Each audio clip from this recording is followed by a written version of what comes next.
नमः शिवाय मित्रों। आखिरकार 2024 में कजरी तीज कब पड़ रही है और कजरी तीज का क्या महत्व है, मैं आपको आज बताने जा रही हूँ। कजरी तीज के बारे में सनातन धर्म डायरीज में आपका स्वागत है। कजरी तीज का महत्व आप जानते हैं, हिंदू धर्म में बहुत बड़ा महत्व माना जाता है और कजरी तीज हमारे भारतवर्ष में मनाई जाती है। कजरी तीज पर ऐसा कौन लोग व्रत रखते हैं और इससे क्या होता है कजरी तीज से पूजा आराधना करने से, तो चलिए संपूर्ण जानकारी मैं आपको अपने वीडियो के माध्यम से बताती हूँ। कजरी तीज के उत्सव होने वाला है बहुत जल्द। कजरी तीज 2024 में पड़ने वाली है। आज मैं आपको बताऊंगी क्या है कजरी तीज का महत्व और क्यों मनाई जाती है कजरी तीज और कब है 2024 में कजरी तीज। मित्रों, आपको बता दें कि कजरी तीज पर सुहागिनें 16 श्रृंगार कर विधि विधान से गौरी शंकर की पूजा करती हैं, यानी कि भगवान शिव और माँ पार्वती की पूजा आराधना की जाती है।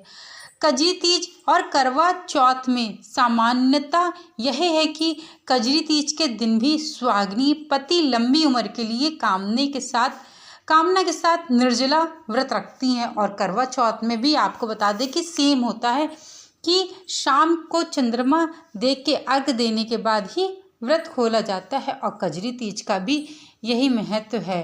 तो चलिए, हर साल भद्र पक्ष के कृष्ण पक्ष की तिथि को कजरी तीज का पर्व मनाया जाता है, जो कि इस बार और ज़्यादा महत्वपूर्ण हो जाता है क्योंकि कजरी तीज पर इस बार ऐसे संयोग बन रहे हैं जिससे आपको आपके जीवन में पति की लंबी उम्र तो होगी, साथ में आपको उनसे और ज़्यादा फलदायी कजरी तीज इस बार होने वाली है, जो कि पड़ रही है 22 अगस्त 2024 को।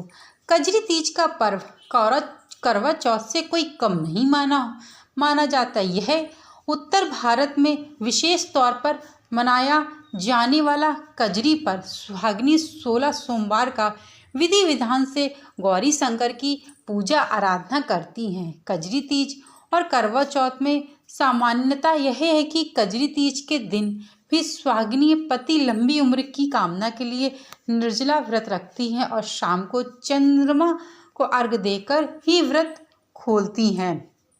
कजरी तीज के दिन विवाहिता महिला अपने पति की लंबी आयु के लिए व्रत रखती हैं। मान्यता है कि आज के दिन पूरी श्रद्धा से माँ पार्वती और भगवान शंकर की पूजा करने से अविवाहित कन्याओं को अच्छा वर भी मिलता है और सुहागिनियों के पति की उम्र भी लंबी होती है। इसीलिए अविवाहित लड़कियां अच्छा वर पाने के लिए इस दिन व्रत रखती हैं। इस दिन तरह तरह के मीठे व्यंजन भी बनाए जाते हैं। महिलाएं एकत्रित होकर पूजा पाठ करती हैं। यह पर्व विशेषकर उत्तर भारत के राज्यों में बहुत ज़्यादा मनाया जाता है। कजरी तीज की अपनी एक कथा भी है जिसको सुनने से आपके जीवन में कोटों के पाप जो हैं वह कट जाएंगे। तो चलिए आपको बताते हैं कि पार्वती की 108 साल की कठोर तपस्या के बारे में, यानी कि माँ पार्वती ने भगवान शिव को पाने के लिए 108 वर्षों तक की कठोर तपस्या के बारे में यह कथा है। पौराणिक कथाओं के अनुसार भद्र पद के कृष्ण पक्ष की तृतीय तिथि यानी कजरी तीज पर भोलेनाथ ने माता पार्वती को पत्नी के रूप में स्वीकार किया था। माता पार्वती चाहती थी कि भोलेनाथ उन्हें पत्नी के रूप में स्वीकार करें। इसके लिए भगवान शंकर ने माँ पार्वती को पहले अपनी भक्ति साबित करने को कहा। शिव को पति के रूप में पाने के संकल्प के साथ माँ पार्वती ने 108 वर्षों तक घोर तप करके भोलेनाथ को प्रसन्न किया और भगवान शिव से माँ पार्वती का जिस दिन मिलन हुआ तब से इस दिन को कजरी तीज यानी कि कजरी तीज के रूप में मनाई जाती है। इस दिन महिलाएं सुखी और निरोगी वैवाहिक जीवन की कामना के साथ भगवान शिव और माता पार्वती दोनों की पूजा आराधना करती हैं और जो भी महिलाएं इस कजरी तीज में व्रत करती हैं वह उनके पति सदैव निरोग रहते हैं। आखिरकार क्या है शुभ मुहूर्त कजरी तीज का व्रत करने का, तो चलिए यह भी बता देती हूँ मैं आपको। 21 अगस्त को शाम 5:15 से कजरी तीज प्रारंभ हो जाएगी। अगले दिन दोपहर 1:46 तक रहेगी। इसीलिए उदय तिथि के अनुसार यह व्रत 22 जुलाई को रखा जाएगा। इस दिन पूजा के लिए शुभ मुहूर्त सुबह 5:50 से 7:30 तक रहने वाला है। क्या है कजरी तीज की पूजा विधि, इसकी जानकारी भी मैं आपको अपने वीडियो के माध्यम से दूंगी, ताकि आपको कजरी तीज की, यदि कोई महिला कजरी तीज की पहली बार पूजा आराधना कर रही है तो उसको किसी प्रकार की कोई कष्ट ना हो। कजरी तीज का व्रत सुहागिनी और कुंवारी कन्याएं सुखी वैवाहिक जीवन के लिए करती हैं।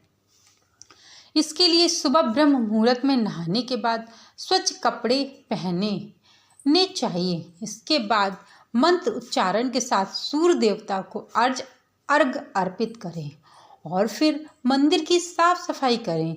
पूजा के लिए चौकी पर लाल या पीला कपड़ा बिछाएं और इस चौकी पर माता पार्वती और शिव जी की या मूर्ति रखें, या तो आप तस्वीर भी रख सकती हैं, या तो आप मिट्टी के बने हुए माता पार्वती और गौरी शंकर को भी रख सकती हैं। इसके बाद शिव जी का आपको अभिषेक करना है। उन्हें बेलपत्र धतूरा अर्पित करें। वहीं माता पार्वती को 16 श्रृंगार की चीज़ें चढ़ाएं, जो सुहागिनी महिलाएं अपने लिए इस्तेमाल करती हैं। 16 श्रृंगार सिंदूर, आलता, मेहंदी, बिंदी, चूड़ी, ये सारी चीज़ें भगवान माता पार्वती को आपको अर्पित करती, जो 16 श्रृंगार में आती हैं। इसके बाद कजरी तीज की कथा का पाठ करें और दीपक जलाकर आरती करें। रात्रि में चंद्रदेव की पूजा करें और उन्हें जल का अर्घ कर अपना व्रत पूरा करें और माँ पार्वती से और भगवान शंकर से यह प्रार्थना करिए कि आपके जीवन में सदैव आपके पति की उम्र लंबी हो और मैं सदैव सुहागन ही जीवित रहूं, जिससे आपके पति की उम्र लंबी हो और आपकी यदि कभी मृत्यु भी हो तो कभी विधवा होकर ना हो, सदैव आप सुहागन रहें। और भगवान शिव से यह प्रार्थना करिए कि आप अपने पति के साथ जो भी दिक्कतें हैं सब अच्छे से निभ जाए, पूरी ज़िंदगी अच्छे से पति के साथ रहे, पति की उम्र लंबी हो, निरोग रहे पति। यदि पति का व्यापार नहीं चल रहा हो, उसके लिए भी आप भगवान शिव और माँ पार्वती से यहाँ पे आराधना कर सकते हैं।